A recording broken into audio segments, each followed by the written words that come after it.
I think the mindset has shifted a little bit. I think, certainly there's always a place for you go, you sit on a beach, Right. you sit on a mountaintop, you go and relax. Of course, there's always a time and place for that. I think increasingly, and I think social media is really fueling this. I think that there is, people see this beautiful dish that they must have. They must go to Tulum to experience the Noma pop-up restaurant or something like this that, Noma shut down in Copenhagen. They relocated to Tulum. They're using all local ingredients. So that's sort of the hyper-local thing. And Airbnb has these ads saying, don't just visit a place, live there. Exactly right. Be in the moment. Exactly right. And they're sort of, and I think hospitality is sort of following suit. They want, people want to experience a neighborhood. You're seeing hotels go up in neighborhoods that have never seen hotels before. They're smaller hotels. They're more connected to the neighborhood. They're sourcing locally, whether it's, local gin from, nearby distilleries, or coffee, or, a mixologist that's using local ingredients, or seafood, anything that connects you to place so that you're not just at, anonymous business hotel. You could be in Duluth, you could be in Tulum, and you wouldn't know the difference. There's some places where I don't think I'd want to live like the locals. Plenty of places.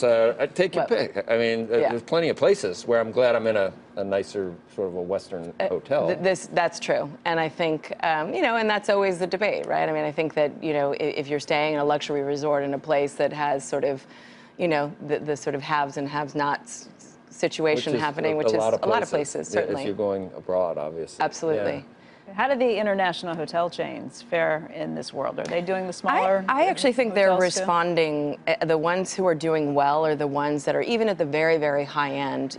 Certain hotel chains that are not just doing their cookie cutter design across, from a purely aesthetic standpoint. They have a different food program. They have a different design program according to the market, so that it feels of place, even at the very high end. And, the air is still, different air that gets, so it's sort of, I think that this trend is not just at that kind of millennial, I want to get down and dirty and in the share economy level. It sounds like you're talking about a certain demo, though, that wants to do. I'm thinking Andrew. Like Andrew, he goes to Botswana. He's an Oman guy. Come on. No, he is. Yes, he is. Or go to Botswana, but these are not everybody's going to Botswana to. That's right. No, but I also think even for an experience like that, Botswana is a perfect example because yes, it's a very, very high entry point. It's a very expensive safari, and they've done it that way by design for conservation reasons.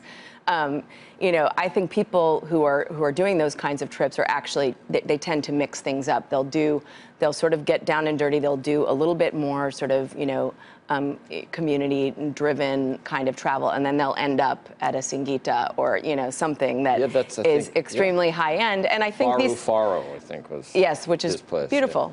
But also, again, these things are not necessarily mutually exclusive, and I think that's the thing to sort of keep in mind, is that you can be somebody who, gets your hands dirty and feels of place, and you can be a person who will then go have, So the fears of the laptop or travel ban, none of that's been, have you seen any?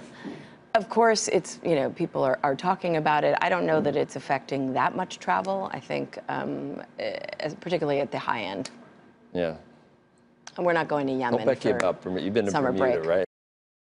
Hey there, thanks for checking out CNBC on YouTube. Be sure to subscribe to stay up to date on all of the day's biggest stories. You can also click on any of the videos around me to watch the latest from CNBC. Thanks for watching.